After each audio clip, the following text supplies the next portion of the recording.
Recruiting time. Of course it is. It's June. It should always be recruiting time across college football. If you are serious about winning, Mike Norvell and Florida State definitely in that category. But it is June and it's a prime off-season focus. Of course, the camps and the official visits going on, and we will tackle those. Georgitis here. The Renegade Report, breaking down Florida State football for us here on Knowles Live. We come your way each and every Wednesday, 6 Eastern. George, looking good. What's going on? Man, just another day down here in the scorching South here in Pensacola. I know you're over there in Daytona getting you a little bit of a taste of it yourself. As I was saying off screen, like the summer's here. We've got the heat going. Now we just need the off season to pick up these recruiting battles, start getting some of these commitments so we can have some fun with it. But yeah, you hit the nail on the head. Big time camp, the main camp, the big prize at the end of the row here is going to be June 21st through June 23rd. I'm not even going to start to name people who are going to be here for that, but basically your who's who of the top 50, top 100 recruits are going to be on Florida State's campus. Just about everybody that they're in on is going to be here, except for some that are coming a little early. We'll get into a little bit later. A couple guys on campus today. We've got a good little group of guys coming in this weekend. Like we had said, we had some this past weekend, had a camp on Sunday.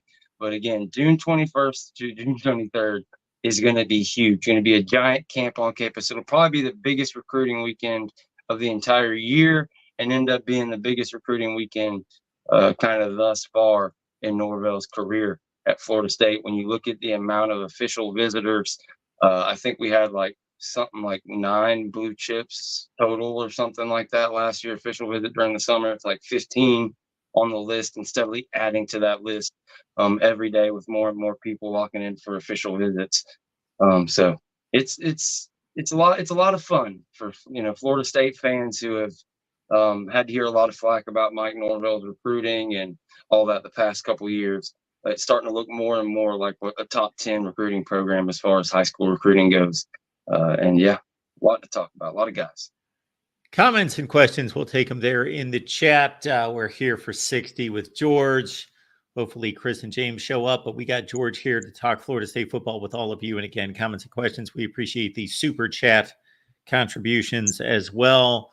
Amazon links in the description section of this video and all the videos here on our Florida State channel. You grab the Amazon link, use the Amazon link. It doesn't cost you a penny. It's the same shopping experience. It doesn't mess up your Amazon account, doesn't do anything to it. Please use the Amazon link. Help us build the channel. I should have picked up the name when I saw this earlier today, but I saw where a 5-star offensive tackle had put Florida State in his top 4 or 5 list. Again, I apologize. I should have picked up the name there. That would be Josh Petty. Okay. From, I believe, Jessup, Georgia, Southern Georgia guy. Somebody who we've been talking about for a long time as could possibly be a part of this class. It wasn't a month and a half ago, people said, oh, you're dreaming, yada, yada. You're really not into that competition. And it's just more and more gotten closer and closer. He dropped the top 5 that consisted of Florida State, Ohio State, Stanford, Tennessee, and I believe one more school I'm leaving out, Georgia Tech. It's hard to remember that one because you can't imagine losing out a 4/5-star offensive tackle and Josh Petty to them. But yeah, I'm right up around 60-70% on him. I'm feeling really good with Josh Petty.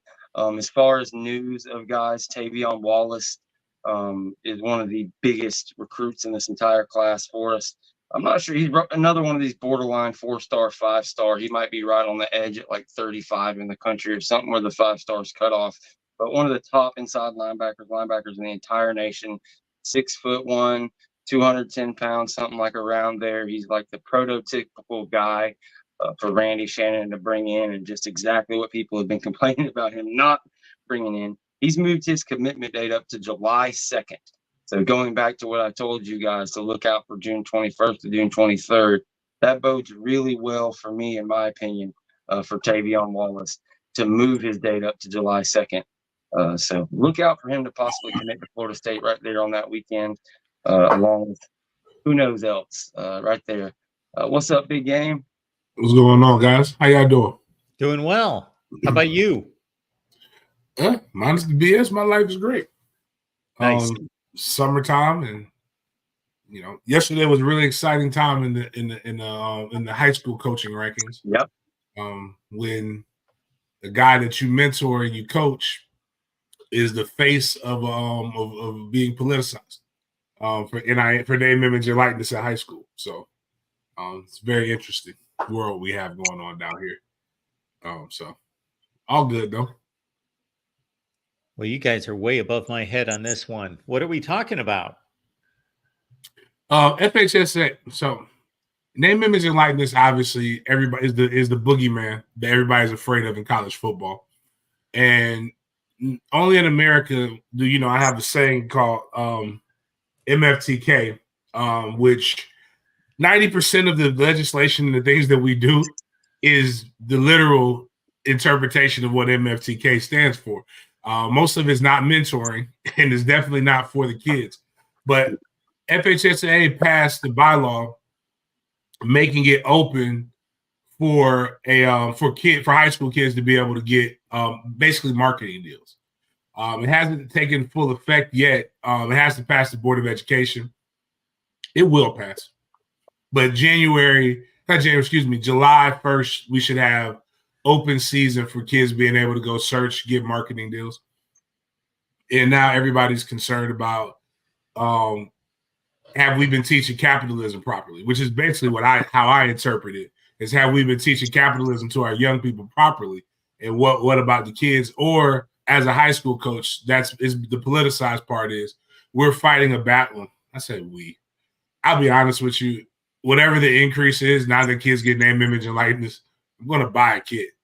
I need a kicker at Mandarin. So if we can get a kicker and my stipend goes up, I'm going to take my stipend and put it toward getting a kicker. But that's a joke, kind of a tongue-in-cheek joke. But coaches are trying to get more money. Teachers are paid not good in general in the state of Florida, but it's two different arguments and sets of money that people are trying to combine to have this. And I said my kid was involved in it.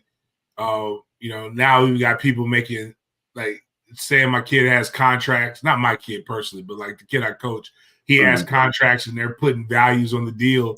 And he's at practice. He's like, Coach, I don't know what any of these people are talking about, man. Like, I haven't signed anything. I haven't gotten the first check from anybody. And it's interesting. Again, the more I'm in having recruiting, the more I get into media, the more I hear people talk about things that they don't know what they're talking about, the more I'm starting to believe 4 or 5 with fake news.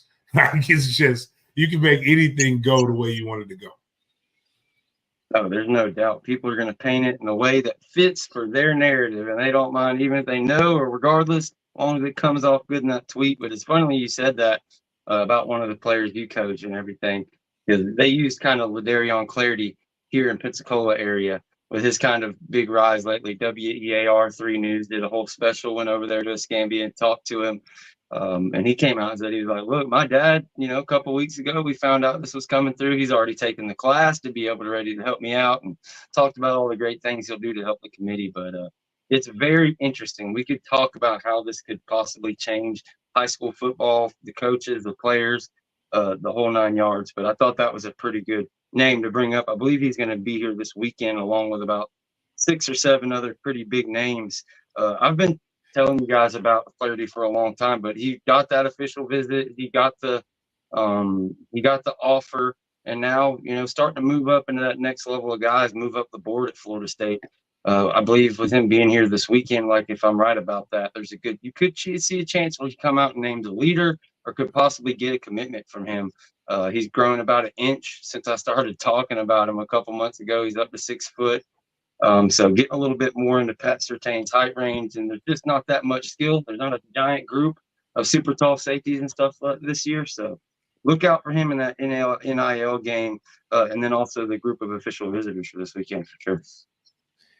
So I take it that the big roadblock legally toward these athletes pursuing marketing deals at the high school level in the past was that they were amateurs, therefore that they couldn't benefit. Yes. Yep. Not just that. It was the roadblock is the definition of amateur as described by the NCAA. So, and that hadn't overly changed yet, but now it's kind of like now with all of the cases, now it's a states' right issue, and so each state has been able to do it. We've seen it in Georgia. I believe Georgia has it, Texas, California, Missouri.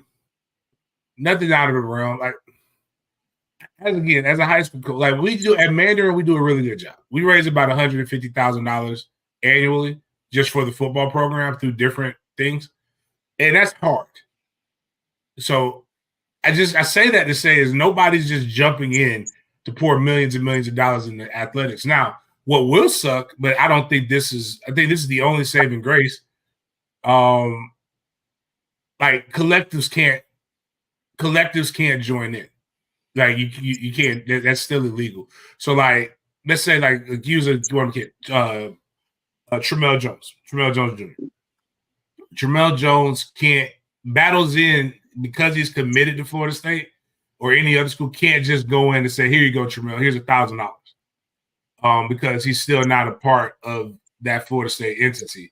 So like, we have to like a lot of the stuff is just like. But that being said, Tramel Jones wins the Elite 11 if Elite 11 has perks like a Powerade thing, sponsorship or something like that, or like how DJ Lagway just won Gatorade Player of the Year. That's at the University of Florida.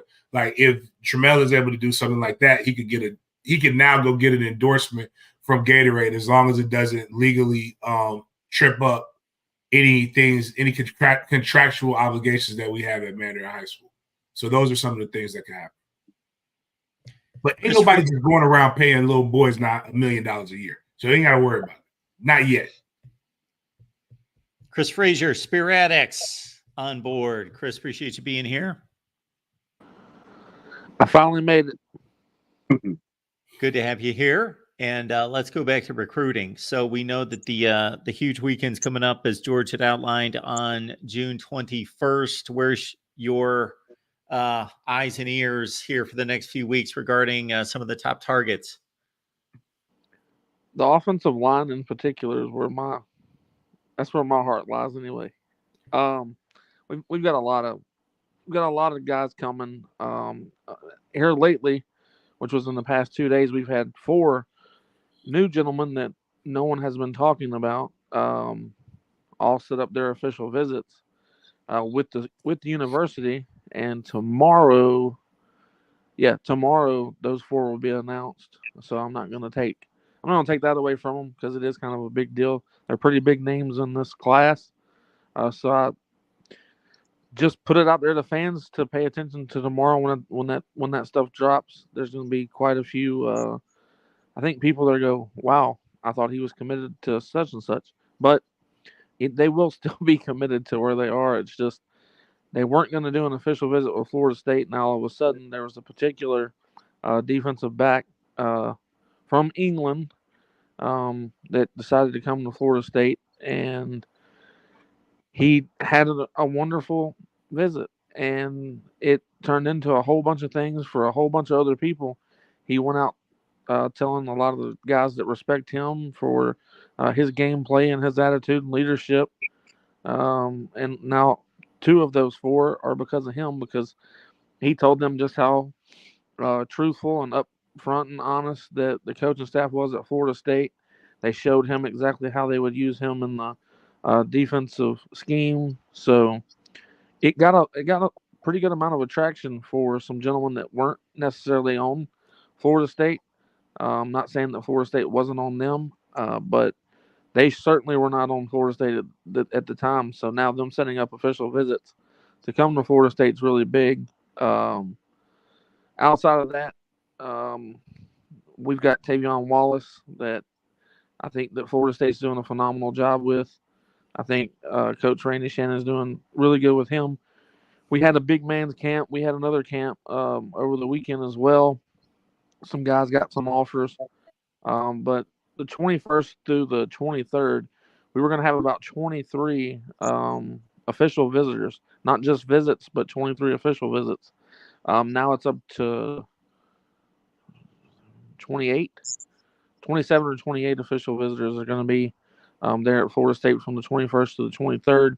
I put out a tweet earlier today that between the 22nd of June and the 19th and 20th of July, that Florida State fans should get ready for fireworks. What I mean by that is commits. There's going to be quite a few people commit between those dates to Florida State. And I will say that, yes, there are 5 stars involved that are supposed to. So Florida State's going to do a really good job in the 2025 class.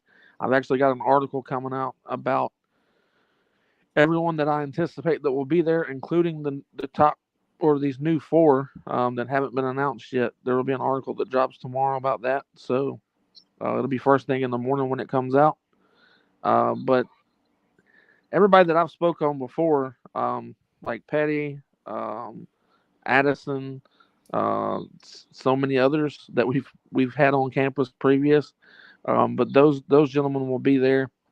I anticipate a couple of them to commit right after they're done with their official visit that weekend. So Florida State should do a really good job in the trenches in this class. We've offered 2 more defensive linemen here recently at the camp that are 2025. So they will both be there as well for the 23rd and the 24th. Well, 21st, 22nd, and 23rd. So they will be there for that. Mike Norvell did a really good job with them Sunday at the camp, and then they really wanted to come back. So they got it pushed to where they could come in for an official visit. So it's looking really good for the trenches. We've got 2 of the 5-star linebackers coming for official visits. Tavion Wallace should get moved up to a 5-star if he's not already. And I don't remember the other gentleman's name right off the top of my head because he's new to Florida State offering him. We're kind of late in his process, but said that he's been waiting on that particular invite and all of those good things. So he got it today or yesterday, I should say. But Florida State's on the move in a different way than usual. Usually we know the board by now. We know everybody that we're after. And it's different this year. And I said that not too long ago. The difference is now we've got young men that are high 4 stars and 5 stars that come in, and their question is what would you use me as to create the same success that you had in the 2023 season with 13 wins? What would I play? What would my role be in this team? And they want specific answers. They want to literally know based off of the playbook, based off of film. They want to know what their role would be. And it's different than what it's been because I had not seen anyone really ask that question outside of transfers. We get a lot of transfers that want to know exactly how they'll be used. But these young men are asking in an aspect of their life that they haven't played one college snap yet. So it's intriguing because we're not used to those questions coming up. And I think that that's Florida State and what Coach Norvell and the rest of the staff has done in this team as far as winning the games that they were supposed to. It's attracting a different level of player right now. So looking forward to those specific gentlemen to get there because it's all business to them. They want to know what they're going to do if they were to be at Florida State. How would they be used and how quick would they be used, and be honest about it. So I'm looking forward to those gentlemen visiting this next weekend coming up and the weekend after. And I'm looking forward to the fireworks that's going to happen as far as commits go from the 21st to the 20th of July. I like something you said right there at the end about how it's a little bit different this year. Previous years, we've kind of known exactly pretty much what the board was, exactly who they're going after. If this person doesn't work out, okay, they'll probably go after that guy. It's a little bit less last year than even the years before, but I think they're playing their cards to the vest a lot more this year, having a lot more conversations, and that'll bode well for teams not being able to really figure out and play some of these flip games. So yeah, I really like that, and that was a good observation for you. And yeah, Chris killed it. As far as guys coming this weekend, Max Buchanan, one of those offensive linemen, one of those 4-star offensive linemen is going to be here. Zion Grady, a guy who is another one who people kind of made out to be a pie in the sky. One of these 4-star, close to 5-star defensive ends. He's going to be on campus.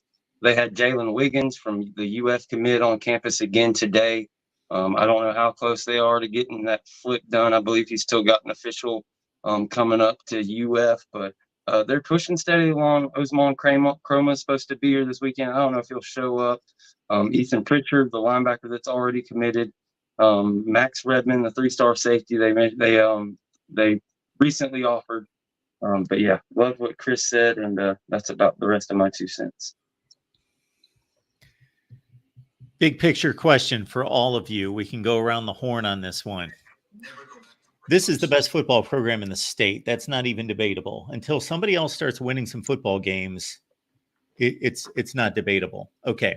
Because it's been, for me, 1 year's one thing, but we're now looking at 2 consecutive seasons, the best football team in the state by far, not close.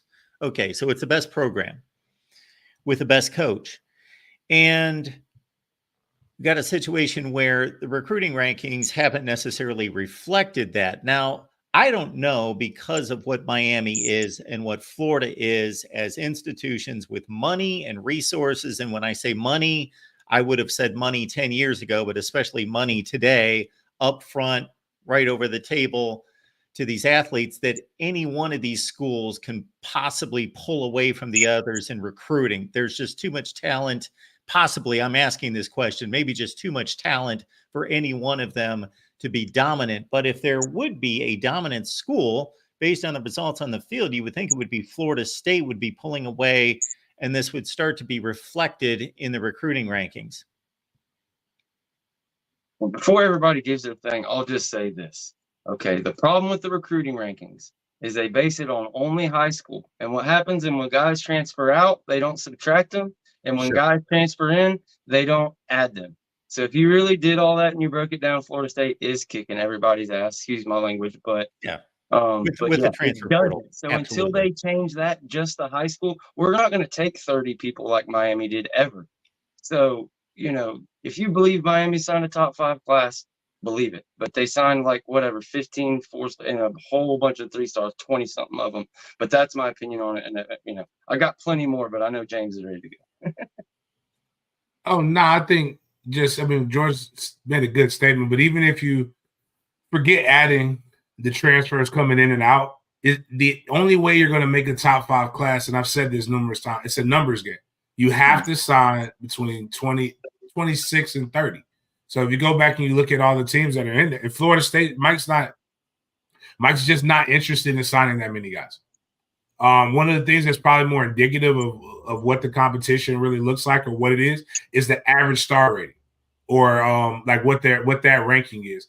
I think if you are a team that's pretty good, you should be 90 plus if I'm using the accuracy correct, or even 89. But if you're bringing in a bunch of 3-stars, then I can't say that strategy doesn't work. I just don't think that works for Mike Norvell. I also think when we look back on this last class that finished 12, that would have finished top 5, going against what I said, if they didn't have 2 major flips. Like one kid, Blunt, they probably should have been left away from. So looking at we look at Georgia 28, Alabama 28, Oregon 27, Miami 27, Ohio State against the mold with 23. But if we scroll down to Florida State, I think were we just under 25? Yeah, so we're at 23. Now, what people forget is that when we had those 2 guys that ended up decommitting, we were top 5. Yeah. So, looking at this, in your top 10, all but 7 of your top 10 equal what I just talked about. But now, if I go and I click on Florida State 16, and then a couple of those guys lost their 5th star, they can't really explain to you why Cam Davis lost his 5th star. They can't really explain the explanation of why. Who was our tight end that we signed?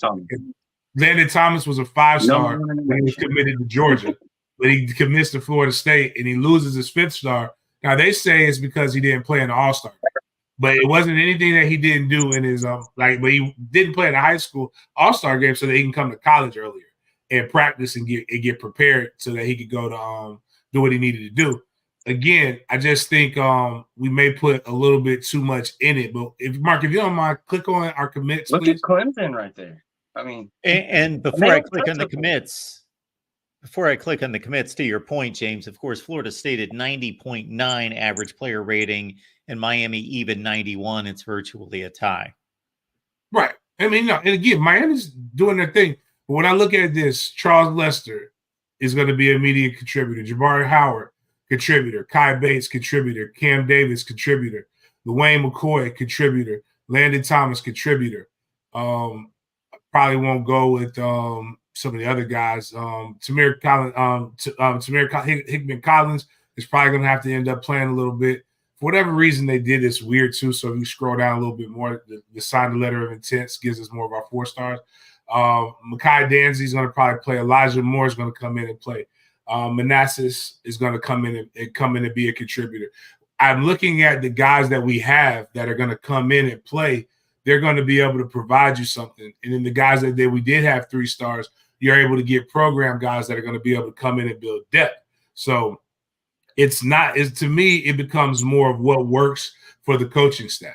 And I can't until Mike Norvell, like now, I doubt it happens this year. It may show its face next year, but I doubt that as well. But like if we're talking about 2-3 years ago from now, Miami's really scrubbing the ground on us, and they've just been getting it in high school recruiting, and we haven't. Then that's when where I'll have more of an issue. But right now, it's about who's going to come in, what are the body types, and do we have a tradition of letting these guys in this frameworks work? The other kid another kid, Amari Williams, was a 5-star in the class, just like Blunt. I think I'm saying it's Blunt, right? That was the kid that we had committed.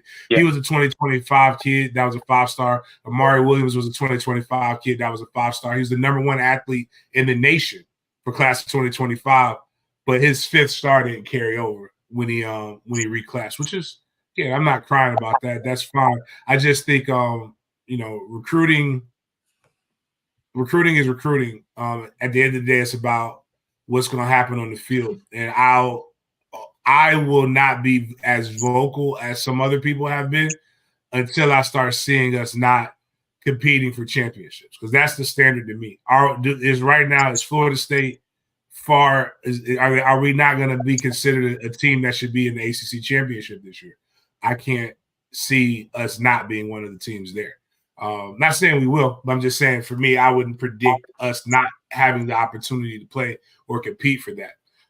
So that would be my whole critique. But I do think they have, having seen it, we have an approach that's a little bit different than others.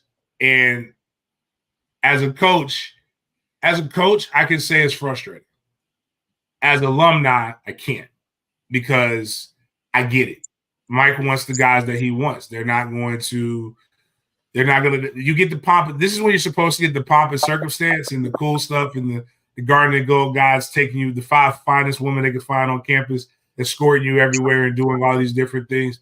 I don't think that happens anymore with Mike Norvell's regime. I think it happens in some aspects, but not a lot. I think that's also why they've been highly successful in the transfer portal. Once you hit that transfer portal, you've already been through this on the high school side. So now you're looking for, how am I going to, like Chris said, how am I going to be utilized? How are you going to get me to the NFL? Like, how is this going to be? How am I going to win? And I think that's what they're preaching. And it's hard. I'll admit it's hard for a 17, 18-year-old to want to hear that part and not hear, oh, well, where do I get I'm not saying our kids do this, but I'm saying kids do this. Now, where are the $5 shots at? Where are the girls at? Like, that's some of what happens with official visits. The only thing that I'll say is I think that Coach Norvell is doing good enough recruiting in the high school rankings. If there was no transfer portal in the measure that we have right now, if it was what it used to be, then we would be extremely underachieving when it comes to recruiting. The issue is I'm looking at this is how college football is. Doesn't seem that it's going to change anytime soon. Seems like this is how it's going to keep happening. And the average success rate across the country in the transfer portal is about 41.8%. And that's when they bring in transfers to play. The average success rate in the high school rankings, going back as far as you can, is about 23.8%. So you're only hitting about 23.8% on your high school players. You bring in 30 kids each year, 25, whatever it is. You most of the time don't get out of them what you anticipated. But the few years that you have of the transfer portal, you're hitting it almost 20% more. And that's not just Florida State, that's across the board. So college football's changed, whether everybody wants to like it or not. I think that what Florida State's doing, as long as they keep themselves inside the top 13 or 14, top 15 in recruiting ranks as far as high school alone goes, great. We've got to, and it's going to happen, but we got to come up with a measure of where I think On3 does pretty decent at this. Haven't seen 247 implement it at all so far. But once you take your recruiting class and then your transfer portal class and you put those together, there's teams that substantially moved up and down because they base it off of the total score, not just the score of this or that. But we have people like Earl Little Jr. that went to Alabama last year out of the 2023 class. We were doing everything in our power to get that young man to commit to us from high school. He transfers to us this year. So we got him a year later than what we really wanted him. But he's got 3 more years of eligibility left. All goes to Alabama. They get credit for it when you look at the rankings. Yeah. And I mean the numbers are still, that's my thing. I care about the numbers on the win and loss column. And I would sit here and people think that it's a cop out when Florida State people say this. My issue is it's a cop out to only talk about where your high school ranks are and not implement where your team is and not implement your wins and losses, not implement your transfers, not implement the things that it seems like to me Coach Norvell was ahead of the curve using the transfer portal amongst a lot of people. Then you see Jeff Brom come in with Louisville. Hope I said his name right. You see him come in with Louisville and bringing in all these transfers. The 2 coaches in the ACC that used the transfer portal, not the most, but the best, both were in the ACC championship game last year. And that was coming from Jeff Brom being a head coach for that one physical year. Yeah, first year. Now, a team that uses the transfer portal just as much as we do is the Miami Hurricanes. You know that their success rate in the transfer portal is 19.8%, so below the national average. Their success rate on the high school rankings, because their entire 2022 class has left in high school rankings. You know how many they hit on? 3.3%. So I don't know if we're just going to talk about the numbers that everybody can see that we've been seeing for years, or are we going to talk about the new analytics and the new statistics that came out of what matters? Well, which guys did you land that are contributing to you right now? You know what's 3.3%? Reuben Bain. That's why it's 3.3%. They got one guy that really contributed out of the class that he came in on. Now, you look at the 2023 class, I think they've had 6 of the 2023 classmen leave, and they even got started. Florida is in a similar situation where they've actually hit better in the transfer portal than Miami, but very similar to the high school rankings. Both of them supposedly are recruiting the high school rankings better than we are. But my issue is if you look at Georgia, the guys that the 2022 class across the nation was just bad, because you have to go look and see how many of the 2022 classmen all left the schools that they were recruited to. Georgia's lost a bunch of them. Okay, so but Georgia does a really good job at bringing in high-end transfer guys that they need for specific spots. Now they're doing phenomenal in high school rankings. Ohio State, phenomenal in high school rankings. But how well is Ohio State doing in the transfer portal? This past transfer portal season, it looks like Ohio State did a pretty good job. Why would they do that? If they're doing so well in high school ranking, why would they bring in these transfer guys? Because they want to win this year. They don't want to wait 2 years down the road to win.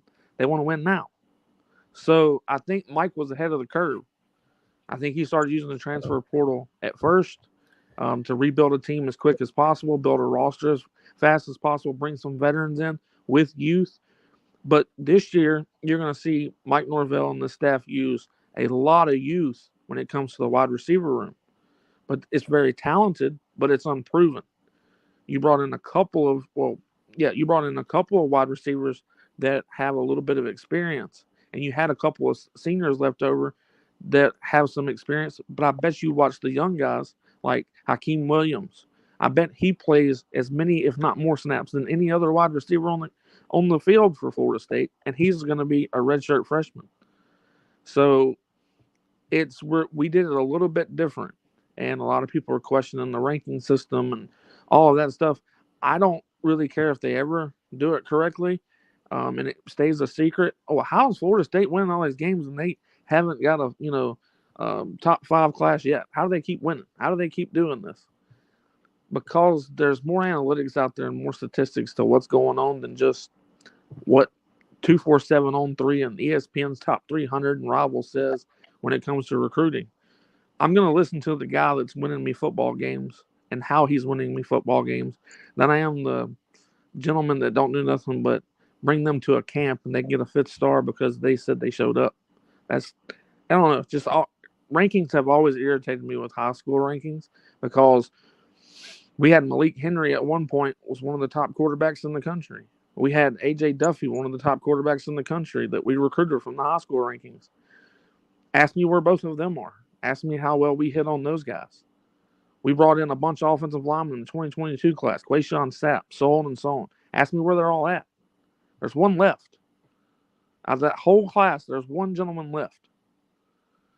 Same thing goes for when you look at Miami's class, Florida's class, Georgia's class. I don't know how well Ohio State's kept their 2022 class, but the majority of the country has completely shuffled their 2022 class around, and it was because of when they were being evaluated the most, which was during COVID, 2 years prior to the moment of them getting accepted and actually offered and committed.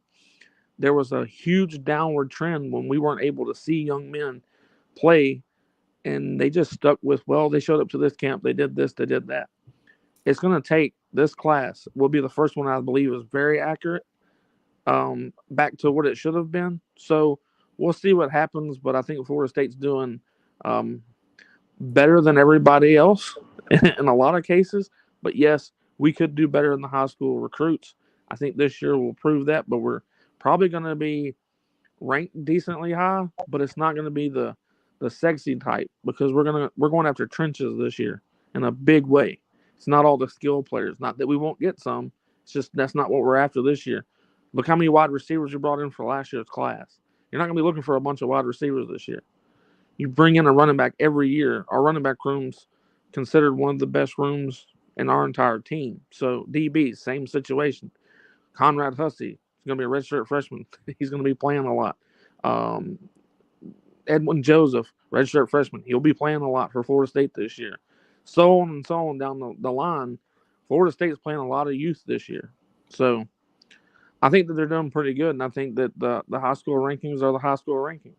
Win me the football games that you've been winning me, and I don't care if you've got the 100th ranked class, as long as we're winning the games we're supposed to win. Love it. Great job, Chris, George, James. Another thing too, that's really good Mark, stuff.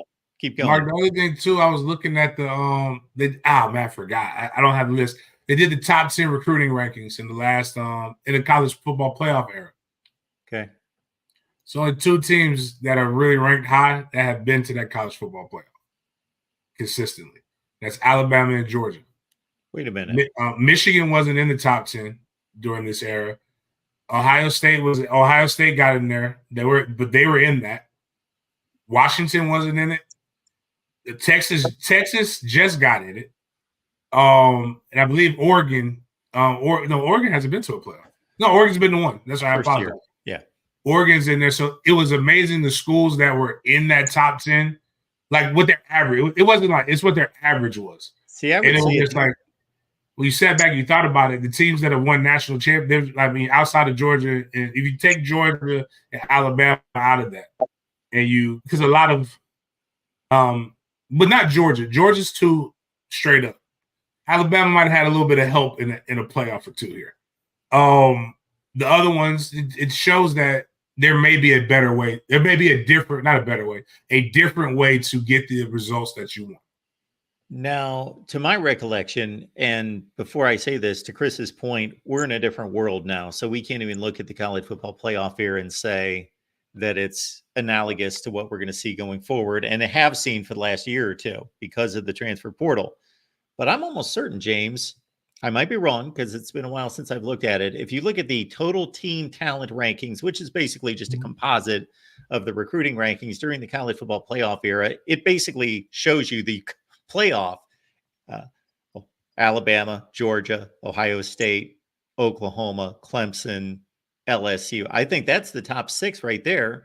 And that's pretty much been the playoff era. That's pretty much, those are the teams up until Michigan jumping in here in the last few years that have ruled only the went playoff once, era. Clemson is like 11th or 12th pretty much. Yeah, they only made it They've once. never been a top 3. I think what he's saying is like if you're going to be Georgia and just do high school, be a top guy, like the actual that making it in, I think there's a certain level you get to, a different way you can do it, that it just comes down to you have to have a quarterback that year, whatever the case may be.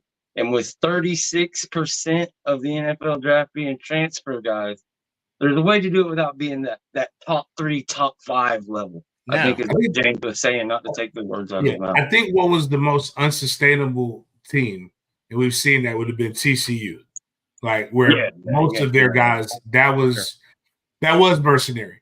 I can't deny that at all. Yeah, in a mediocre conference. In a mediocre conference as well. Oklahoma as well too. Oklahoma and Texas both getting in from that mediocre conference. The way that they were able to get into it. Clemson, again, it's not to knock that. Again, I want to always want people to remember high school. High school will always be the crux and the foundation. And I don't think you're going away from it when you bring in 20 to 25 players.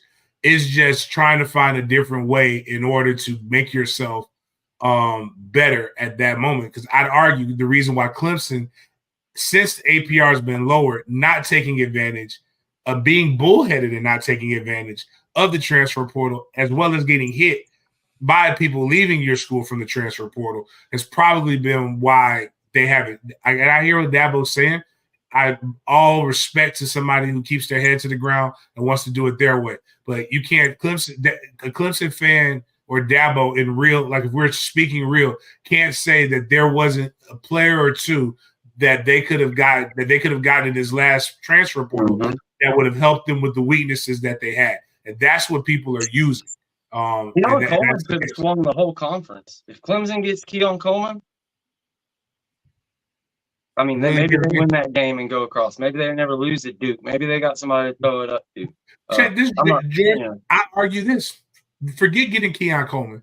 If Clemson gets, I always want to call him Fitzpatrick. I can't think of his name. If Clemson gets Fintrell Cypress against Florida State, because when their DB that just got drafted in the first round, when he went down, who did we attack? We immediately attacked with Keon Coleman, the guy that replaced their first round pick. Like if you just get a little bit better and you have that, even the depth piece. And so that's where, I think people have to recognize. But my argue is and will always be, I would rather have a transfer portal guy with 3 years than a 3-star guy. If you give me that, because that guy, at least that guy with 3 years has a year in college, a year in nutrition, a year where they've been working out. They are different than a high school kid. And that's the other thing. We've only seen the tip of the iceberg. This is only the very first year of this multiple. It was none, and then it was 1, and then now it was multiple. You jump that number all the way up to 36% of the draft in the first year. FSU has 6 guys in the top 100 picks. Like, lose me. The the propaganda out there is that elite guys don't hit the portal, and that's a load of BS. Maybe elite left tackles. That's the one position that maybe you can't get just like an absolute beast, and even there you can eventually get a guy, you know, and get him. But yeah, people act like saying all of a sudden instead of high school being 100% of your scholarships, it being 80 or 70% means you're saying abandon high school and it doesn't matter. No, it's just saying if you can be top 10, 11th, 12th in high school, standing on its own and not have to sign those 8 extra bodies, 3 stars or whatever the case may be, that are never going to be a part of the team, you can sign 10 blue chips out of the portal. And if you're at Clemson and you're just saying, nope, I don't need it. I mean, you saw that graphic, Florida State right below Clemson. Okay, so y'all are almost dead equal in high school, and Florida State signed 10 blue chips. You're talking about 4 or 5 guys that were top 100 recruits just a year or two before. Somehow they act like in that transition they're not good anymore. It's like either they have stats and they're mercenaries, or they don't have stats and they were career backups. But yeah. I will add one thing to that, and what I call that is because that's what I've noticed about a lot of folks in college football when it comes to rankings. And this is analysts and things to that nature. When you have someone like an Earl Little, or you have someone like Marvin Jones Jr., or you have someone that's even been around like DJU or Cam Ward that's now at Miami, they don't speak as highly on those guys anymore as if the popularity of them are gone. But what I call it is they're no longer their virginity's gone. They're not as pretty anymore because they're not brand new out of high school. It sounds really sickening, doesn't it? But it's the truth. Like when people look at Earl Little a year ago, everybody should want this kid. This kid's doing this, that, and the other. Marvin Jones Jr. a year even previous to that. Man, he's going to be this blah, blah, blah. Georgia's moving him over to be a top linebacker, blah, blah, blah, blah. Florida Now, State doesn't get credit. He's damaged goods, but Alabama still gets that 101 score in their composite. Sorry, Chris. the thing is what I'm pushing so much is that the numbers from one year to the next, the accuracy of that is almost ignorant. I'm not going to listen to that number because he's no longer popular. He's no longer at every camp. He's no longer because he's already inside of a college program, which means he should be even more valuable. Yep. Not less valuable because he's not coming out of high school this year. How many true freshmen really come in and make a difference right away? Very, very, very few across the board. So you're telling me that he's now less attractive because he didn't play the year before? Well, he was never going to play his true freshman year. Alabama isn't going to pull a true freshman in to play. Georgia's not bringing in a bunch of true freshmen to play that year. It's all about getting them ready, college ready to play.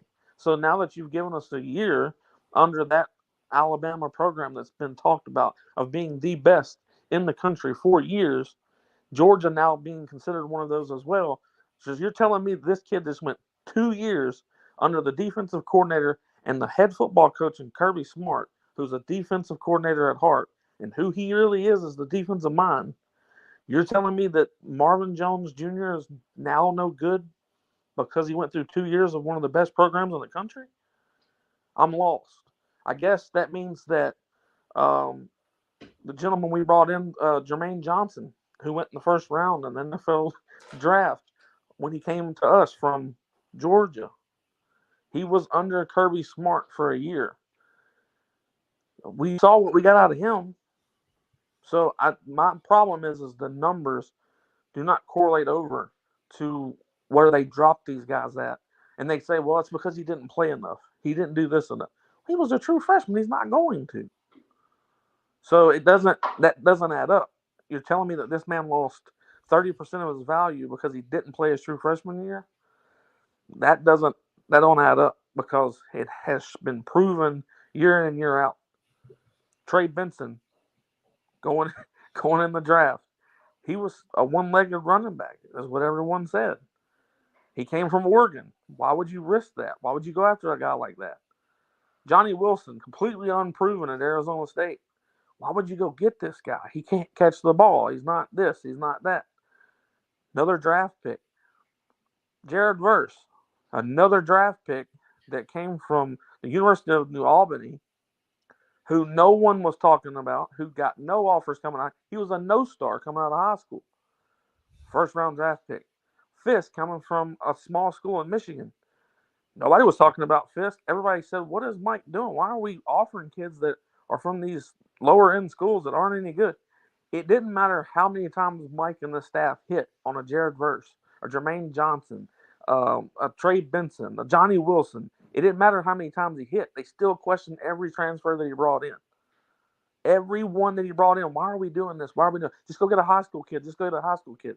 Even though I know I'm not going to see him for 2 or 3 years, I'd rather go get that kid than one that's going to play right now. And Mike has proven that it works. But other coaches are proving that it works. From Louisville has proven that it works.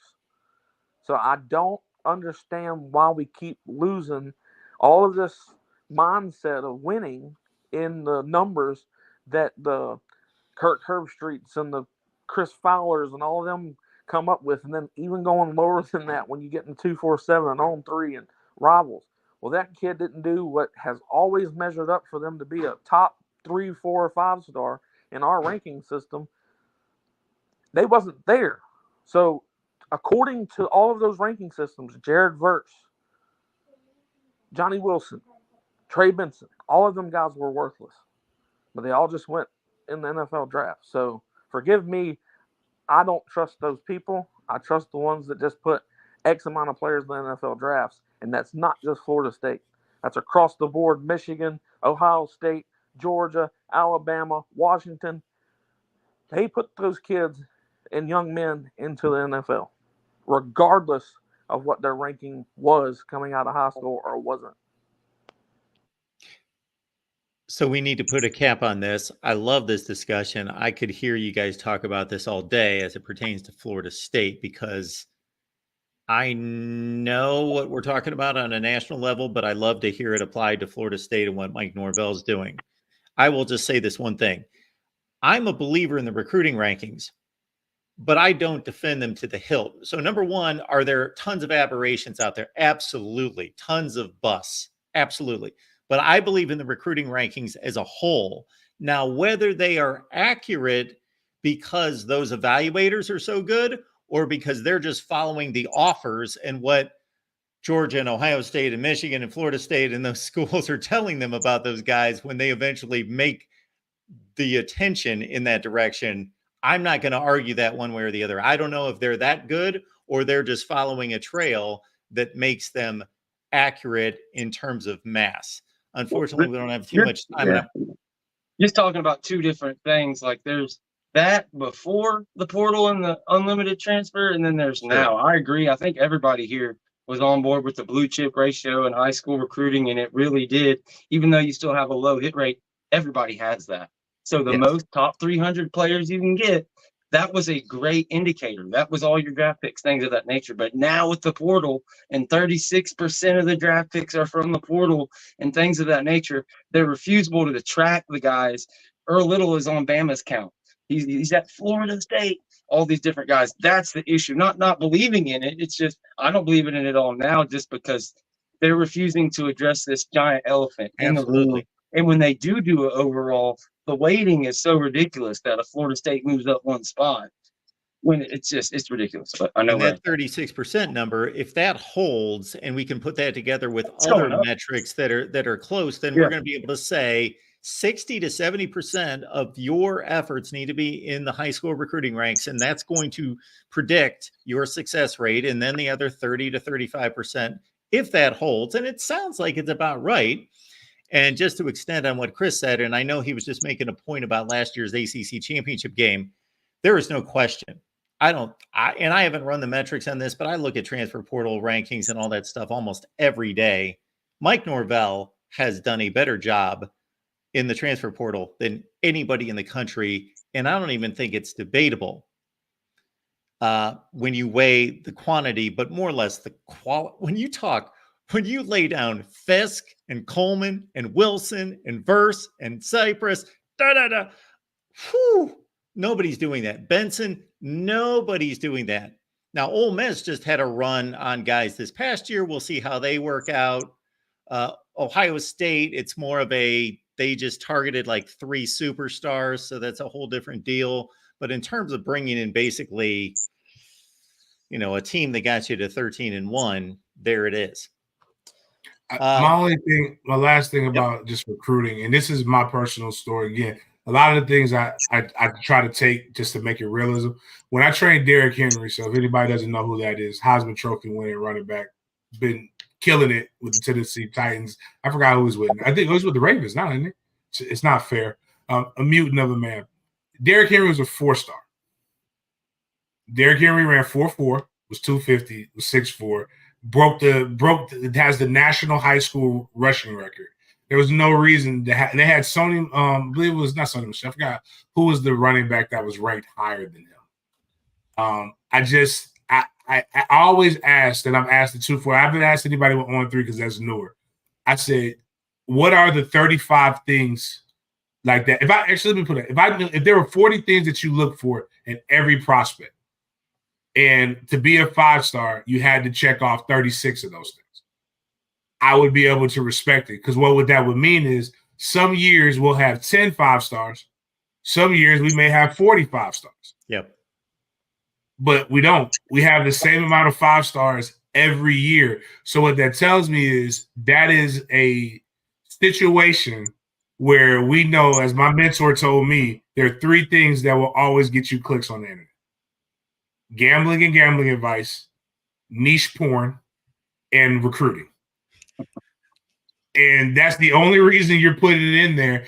And you're getting people to come to these camps for you to be able to say, hey, this is how you get your rankings, which gives me more things to write about in recruiting, which gives me more stuff to discuss. And having seen guys come to a spring game, ask a kid, who's your favorite coach at the University of Florida?